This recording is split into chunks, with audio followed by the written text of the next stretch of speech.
Merhaba arkadaşlar. Anneciğim merhaba de. Dur kardeş bensin. Ne yapıyorsun anneciğim?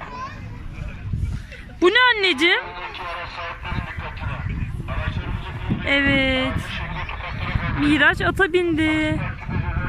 Anneciğim bu at hangi renk? Çok güzel değil mi bu at? Biz nereye geldik bugün? Atla geldi. Başka nereye geldik? Ördeklere. Başka? Atlara. Evet anneciğim. Evet, siyah bir ata bindi Miraç. Şimdi burada birkaç tane şey daha var, onlara da binecek. Evet, şimdi attan iniyor Miraç. Muhtemelen diğerlerine binmeye gidiyor. Miraç nereye gidiyorsun annem? Bir bak bize bakalım. Gelelim mi biz de? Evet, burada iki inatlaşan keçi var. Miraç birinin üzerine bindi. Anneciğim. Anneciğim bak bize. Bugün hava çok güzel değil mi? Sizi burası tutamam buradan. Evet anneciğim. Anneciğim yaz geldi değil mi artık? Evet. Evet. Dikkat et anne. Oo, başardın annem binmeyi. Boynuzunun birini mi kırılmış? Evet, boynuzum büyük kırılmış. Aa, keçinin değil mi? Evet. Evet anneciğim. Ondan da mı ineceksin? Miraç hemen sıkılıyor. Bakalım şimdi neye binecek? Hadi bakalım Miraç. Şimdi nereye gidiyorsun? Miraç parka doğru gidecek değil mi anneciğim? Aa bak şurada büyük bir şey var anneciğim. O ne acaba? Bak ileride babanın yanında. Bak bak bak bak kocaman. Bak anneciğim kocaman kocaman. Aa! Anneciğim bunlara galiba öküz deniliyor.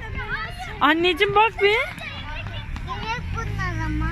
Hadi babana söyle bindirsin seni. Babam inek bunlar bindirmiyor. Hadi babam bindirsin anneciğim. Evet. Of kocaman. Kocaman anneciğim. O arkasında neyi var anneciğim? Neyi var arkasında? Evet anneciğim. Bugün hava çok güzel değil mi? Şapkanı çıkartabilirsin. Babası şapkasını çıkar istersen. Evet. Saçlarını da düzeltiyoruz Miracığın. Evet.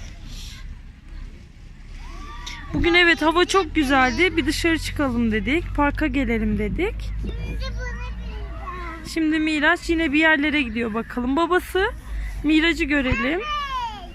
Aa ördek mi var orada anneciğim? Çok küçük bir ördeğe biniyor Miraç şimdi. Anneciğim? Her yerde bir şey var değil mi annem? Saklanmışlar. Neredeler onlar? Saklanmışlar anneciğim. Saydım ben. Saydın mı? Evet. Kaç tane var? 3 tane var çocuklar. Öyle mi? Hepsi var. Bakalım başka bir yerde bir şey var mı acaba? Tamam.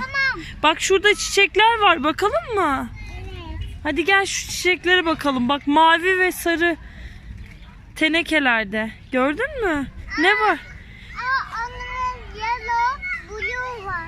Evet anneciğim. Yellow ve blue var. Baba arkasında ne var bakalım mı?